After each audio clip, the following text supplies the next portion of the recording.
আজি বৰালি মাছ ৰান্ধিছোঁ। এনেকৈ ৰান্ধিলে বহুত সোৱাদ হয় খাবলৈ। নমস্কাৰ, মই ৰশ্মি কৰে। মোৰ এটা মিনি ব্লগলৈ আপোনালোক সকলোকে স্বাগতম জনাইছোঁ। দিনটো কামৰ অন্তত সকলোৱে নিজৰ ঘৰখনলৈ ঢাপলি মেলে। একেলগে এসাঁজ খোৱাৰ যি তৃপ্তি, সেয়া অন্য ক'তো পোৱা নাযায়। চেংনাঙৰ কলকলনি, আধা ফুটা মাতে সময়খিনি যে আৰু অধিক সুখৰ কৰি পেলায়। ব্যস্ততাৰো অন্ত নাথাকে।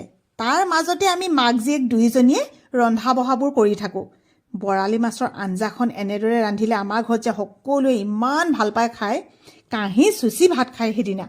ৰন্ধাৰ মাজতে আকৌ মুনুৱে এনে হাতখন বোলাই নিজে ৰন্ধাৰ দৰে পজ দেখুৱাই অকণমান হাঁহিৰ খোৰাক দিয়ে।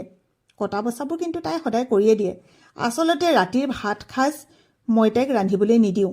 শেষত ক'ব পাৰোঁ, হাঁহি ফূৰ্তিৰে বৰ সোৱাদ ভৰা এসাঁজ খাই দিনটো সামৰিলোঁ। আজিলৈ আহোঁ দেই, বাই বাই।